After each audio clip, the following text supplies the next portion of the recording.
Charles came in July of this year with a history of chronic bronchitis and emphysema, and we began a program back in July, correct, Charles? Right.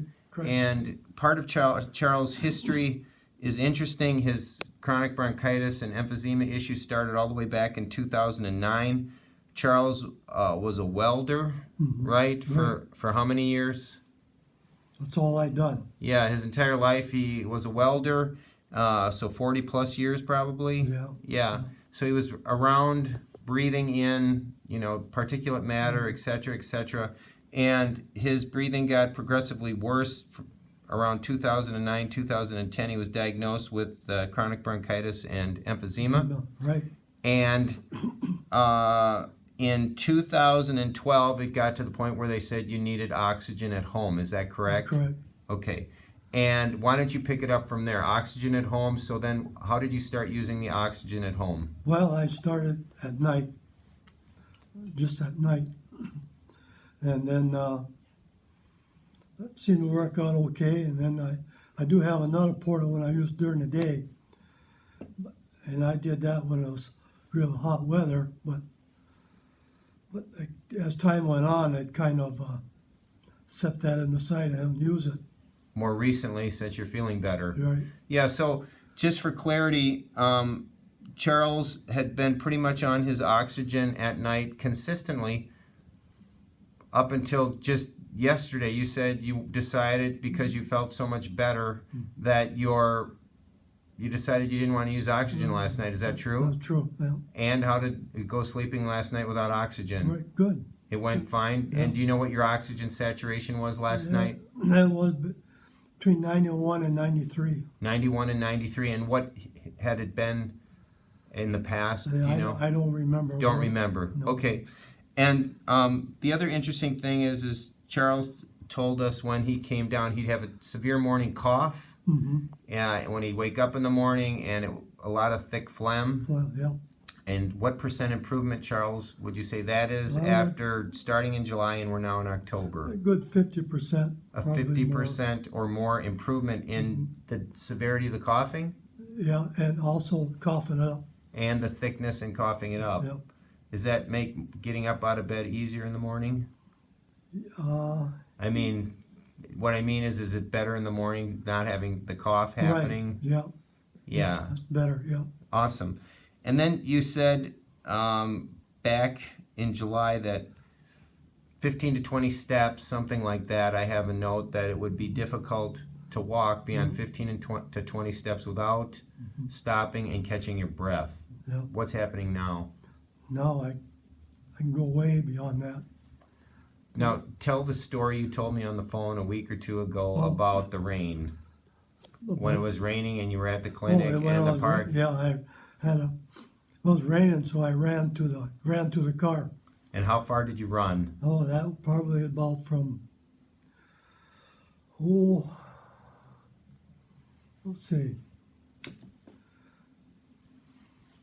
No, I'd say from Half a block, I would quarter say block. I would say a half a block. A half a block. Yeah. When was the last time prior to that situation that you'd run a half a block? I missed about 3-4 years. So it's been 3 or 4 years since you'd run a half a block. That surprised me when you told me that. Yeah. And then you mentioned today even with the cutting the grass. Can you tell me a little bit about that grass cutting thing? Yeah, I thought I'd try it and just see how my lungs work, see how it goes. And I got halfway through, and it was going pretty good. But then there's other stuff I wanted to do, so I stopped and got on my rider and finished it up. So in the past, if you were pushing the lawnmower, could you push the lawnmower and get the grass done typically before you came down for treatment in July, or was that difficult? That was difficult. Were you able to do it or not able to do that? I was able to do it, but it was difficult. Difficult. And now if you get out and just push the lawnmower and get the grass cut, can you do it easily or? Yeah. Easily. Yeah. Before, back in July, when I was doing it, my yard is quite long, so I had to make a couple of rounds. I had to stop and take a breath. Now? And then I just keep on going. You don't have to bother to stop at all. Right. That's awesome. So, anything else that, well, tell us about the treadmill. Could you just share about the treadmill thing when you're working out? When you came down, what you told me, correct me if I'm wrong, you were able to go on the treadmill back in July, about 1.8 miles is the speed, up to 2.0 on a level treadmill. Is that right? Mm-hmm. And that felt difficult. Is that true? Yeah, it was difficult. Yeah, it wasn't really hard, but it Wasn't easy. wasn't easy. Yep. Now what's happening? And now I'm up to 2.5. And tell us about the and rolling it's- hills. And it's got a rolling hills where where every 2 minutes it raises up and goes up. You get to a point, then it drops down, then it goes back up again. And has that surprised you that you could actually do rolling hills now with an incline on your step or on the treadmill as compared to back in July? Has that been just more recent now? You're saying you're able to do Right. that? Yeah, And you're on the treadmill for how long? 30 minutes. 30 minutes, and you don't feel terribly winded No, after. right. That's awesome. Do I have your permission just quickly to share the spirometry test that we ran today and the oximetry test? Do you mind if I just show that? Okay, so this is Charles' July 20th spirometry testing, and graph on the left as well as the graph on the right, and you can see interpretation, moderate obstruction. This was today.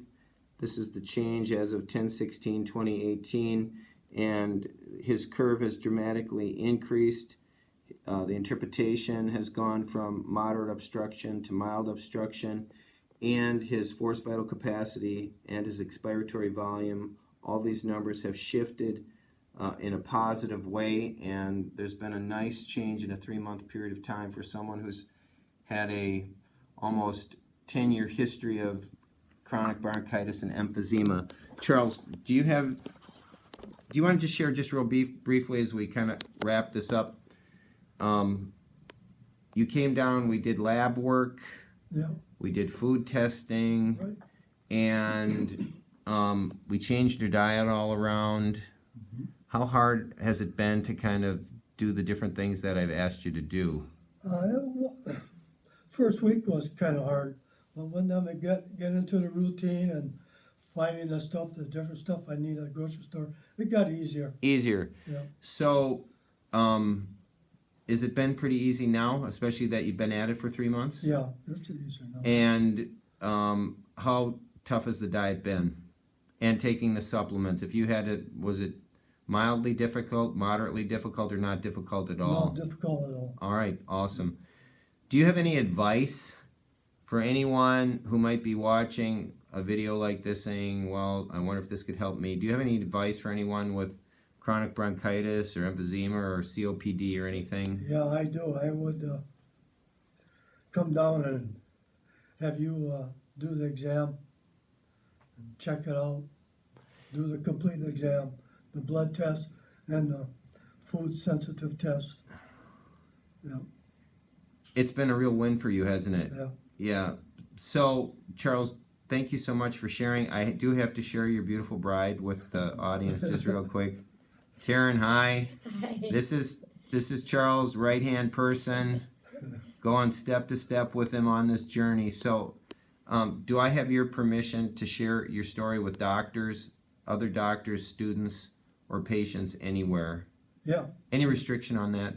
no. Thank you so much. Great job. Keep it up. I look forward to seeing what your labs look like, and we'll take the next step. Yeah. God bless you. Yeah.